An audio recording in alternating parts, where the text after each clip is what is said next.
Assalamualaikum warahmatullahi wabarakatuh. Alhamdulillahi rabbil alamin.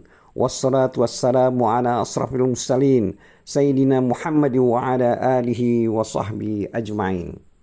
Amma ba'du. Dulur-dulur Iman, kali ini kita akan membahas surat An-Nisa ayat 1. Artinya, wahai manusia, bertakwalah kepada Tuhanmu yang telah menciptakan kamu dari diri yang satu, Adam, dan Allah menciptakan pasangannya, Hawa, dari dirinya. Dan dari keduanya Allah memperkembangbiakkan laki-laki dan perempuan yang banyak. Bertakwalah kepada Allah yang dengan namanya kamu saling meminta, dan pelihara hubungan kekeluargaan. Sesungguhnya Allah selalu menjaga dan mengawasimu. Dulur-dulur iman, dari terjemahan atau tafsir dari ayat 1 surat An-Nisa di atas, Allah Ta'ala telah berfirman dengan memerintahkan kepada makhluknya agar bertakwa kepadanya, yakni hanya menyembah kepadanya semata, tidak ada sekutu baginya. Juga mengingatkan akan kekuasaannya yang telah menciptakan mereka dari diri yang satu, yaitu Adam alaihissalam. Sebagaimana ayat yang kalimatnya berbunyi, dan Allah menciptakan pasangannya dari dirinya, yaitu Hawa alaihissalam. Hawa diciptakan oleh Allah Ta'ala dari tulang rusuk Adam yang sebelah kiri. Ibnu Abi Hatim rahimahullah meriwayatkan dari Ibnu Abbas radhiyallahu anhuma, dia berkata, wanita diciptakan dari laki-laki, maka dijadikanlah keinginan wanita condong terhadap laki-laki. Dan lelaki itu diciptakan dari tanah, maka dijadikanlah keinginannya condong terhadap tanah. Maka jagalah wanita-wanita kalian. Di dalam sebuah hadis sahih disebutkan, yang artinya sesungguhnya wanita itu diciptakan dari tulang rusuk, dan sesungguhnya tulang rusuk yang paling bengkok adalah bagian atasnya. Jika kamu hendak meluruskannya, maka kamu dapat membuatnya patah. Namun jika kamu bersenang-senang dengannya, maka kamu dapat bersenang-senang dengannya. Sedang padanya terdapat kebengkokan. Dulur seiman, sebagai keterangan dari hadis tersebut, yaitu hadis tersebut diriwayatkan oleh Muslim rahimahullah. Dan yang hampir semisal dengannya adalah diriwayatkan oleh Bukhari rahimahullah. Juga diriwayatkan oleh Ahmad rahimahullah secara ringkas, yaitu nomor 9520, 9794, 10868. Mereka semua berasal dari hadis Abu Hurairah radhiyallahu anhu. Adapun Allah Subhanahu wa taala telah berfirman yang artinya, dan dari keduanya Allah memperkembangbiakkan laki-laki dan perempuan. Di sini makna dari kalimat dari ayat tersebut adalah bahwa Allah mengembangbiakkan dari mereka berdua, yaitu Adam dan Hawa alaihimissalam. Allah mengembangbiakkan dari keduanya anak keturunan yang banyak, laki-laki dan perempuan. Lalu Dia menyebarkan mereka itu di seluruh penjuru dunia dengan berbagai macam jenis, sifat, warna kulit, dan bahasa mereka. Lalu sudah itu, hanya kepada Allah lah mereka akan kembali dan dikumpulkan. Kemudian Allah Subhanahu wa taala juga berfirman yang artinya, dan bertakwalah kepada Allah. Di sini makna atau maksud dari kalimat dari ayat tersebut di atas adalah bertakwalah kepada Allah Ta'ala dengan ketaatan kalian kepadanya. Ibrahim, Mujahid, dan Hasan al-Rahimahullah berkata, yang artinya, yang dengan namanya kamu saling meminta. Di sini maksudnya adalah seperti yang dikatakan, aku meminta kepadamu dengan nama Allah dan hubungan silaturahim.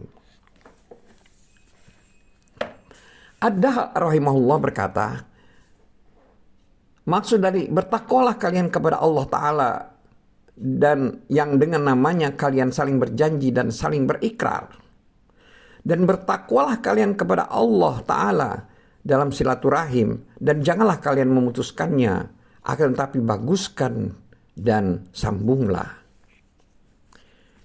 Itu juga yang dikatakan oleh Ibnu Abbas, Mujahid, Ikrimah, dan banyak lainnya.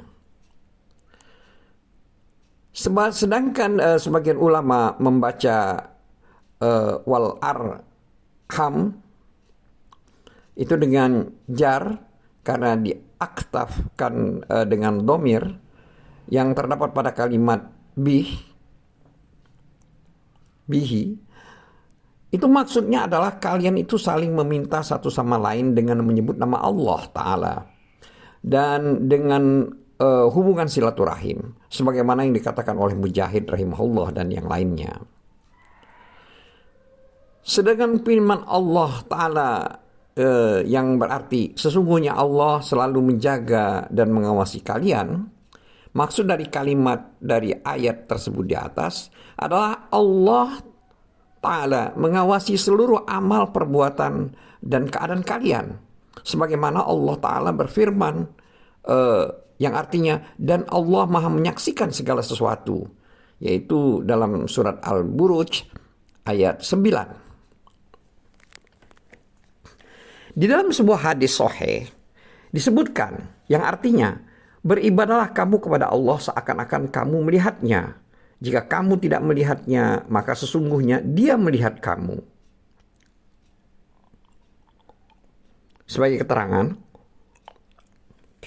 lafaz yang ma'ruf tercantum di dalam hadis pertanyaan-pertanyaan Jibril alaihi salam dari hadis Umar ibnu Khattab radhiyallahu anhu, bahwasanya Jibril alaihissalam bertanya seraya berkata, lalu kabarkanlah kepadaku tentang ihsan. Maka beliau Nabi SAW menjawab, yaitu kamu beribadah kepada Allah seakan-akan kamu melihatnya, dan jika kamu tidak melihatnya maka sesungguhnya Dia melihatmu. Hadis ini diriwayatkan oleh Muslim rahimahullah. Dan dia juga dalam kitab Al-Musnad nomor 184 dan nomor 1409. Adapun lafaz yang tercantum di sini, maka dia telah diriwayatkan oleh Abu Nuaim dalam kitab Al-Hilyah dari hadis Zaid bin Arqam radhiyallahu anhu. Dulur-dulur seiman,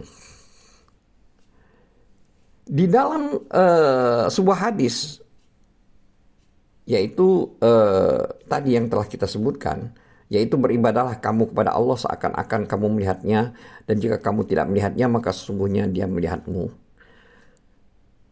Maksud dari hadis tersebut itu adalah merupakan arahan dan perintah agar kita selalu merasa diawasi oleh Allah Ta'ala, Zat yang maha mengawasi.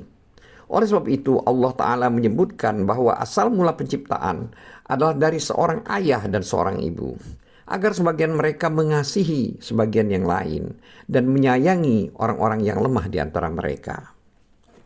Di dalam hadis Sahih Muslim disebutkan dari hadis Jarir bin Abdullah Al-Bajali radhiyallahu anhu, bahwasanya ketika Rasulullah SAW didatangi oleh sejumlah orang dari kabilah Mudar, yaitu orang-orang miskin yang bertelanjang dada, beliau Nabi SAW berdiri dan berkhutbah kepada orang-orang sesudah sholat zuhur.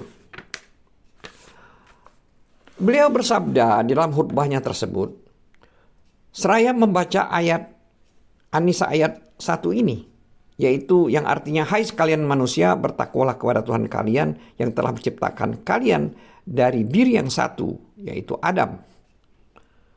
Hingga akhir daripada ayat tersebut. Juga beliau membacakan ayat dari surat Al-Hasr ayat 18, yang artinya, hai orang-orang yang beriman, bertakwalah kepada Allah, dan hendaklah setiap diri memperhatikan apa yang telah diperbuatnya untuk hari esok, dan bertakwalah kepada Allah. Surat Al-Hasr ayat 18. Lalu Nabi SAW menganjurkan kepada mereka untuk bersedekah. Seraya beliau bersabda, yang artinya, seseorang bersedekah dari uang dinarnya, dari uang dirhamnya, dari syak jawudnya, dan dari syak kurmanya. Lalu beliau menyambutkan dan seterusnya hingga akhir hadis. Sebagai keterangan, hadis tersebut cukup panjang yang tercantum di dalam kitab Sahih Muslim, yaitu 278-279. Wallahu a'lam bissawab. Wabillahi taufiq wal hidayah. Wassalamualaikum warahmatullahi wabarakatuh.